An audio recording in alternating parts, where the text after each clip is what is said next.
Eu vou responder a uma pergunta que me fizeram, que por si só já vai dar polêmica. E com a minha resposta vai explodir a mente de alguns aí. Espere e verás. E você pode deixar sua pergunta aqui embaixo também, tá? De repente eu posso respondê-la no próximo vídeo. Dito isso, bora para a pergunta. Renato, qual é o maior acerto do Zubeldia? Oscar de volante ou Ferrarese na lateral direita? Senhor Carlos Henrique, que pergunta difícil, hein?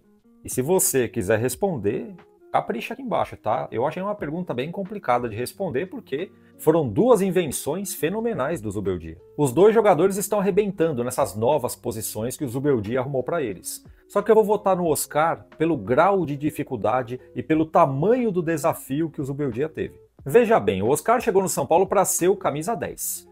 O cara da criação, o terceiro homem do meio-campo, o meio armador, que o São Paulo não tinha. De repente, ele começa a cair para a esquerda, virou um ponta à esquerda, né? E o Luciano continuava lá. E o Luciano não é o cara da função. Ele não é o camisa 10, embora esteja usando a camisa 10. E quando a torcida começou a reclamar, o Zubeldia dobrou a aposta. Ele pegou o Oscar e recuou para volante. Eu vou repetir o que eu falei no vídeo passado. Segundo o Alexander Vieira, o Oscar virou o Toni Kroos do São Paulo. Tá jogando muito na posição. E aos torcedores que estavam falando que o Oscar não sabia marcar, o cara tá dando até carrinho. E para quem mesmo assim tentar achar algum defeito nessa manobra do Zubeldia, eu recomendo que na hora do jogo de São Paulo, principalmente esses que passam na TV, pega o celular, desliga e joga no canto e presta atenção no jogo.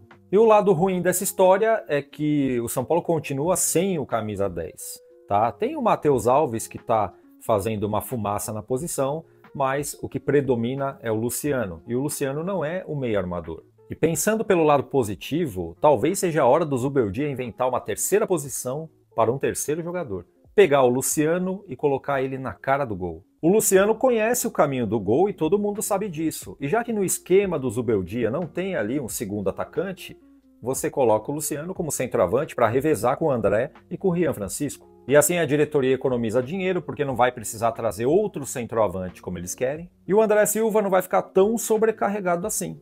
Porque o Zubeldia está evitando de colocar o Rian em todas as partidas porque ele ainda não tem aquele porte físico para aguentar as porradas. Viu naquela partida que ele entrou jogando e aos 16 minutos do segundo tempo ele teve que sair? Pois é, o cara estava com cãibra.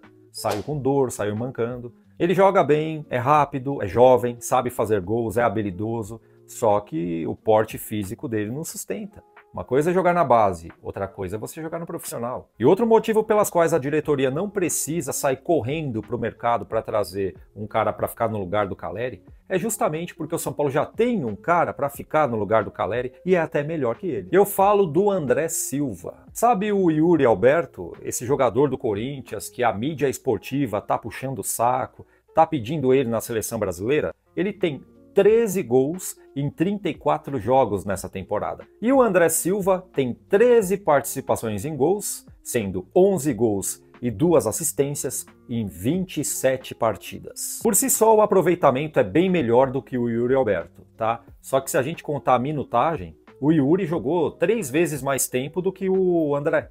Porque o André, em muitas dessas partidas, ele entrou no lugar do Caleri ao decorrer do jogo. E o Yuri Alberto, em muitas dessas partidas aí, ele começou e terminou o jogo. Conclusão, se o André Silva jogasse no Corinthians, o queridinho da mídia clubista, ele já estava na seleção brasileira ou pelo menos na pré-lista. Fui.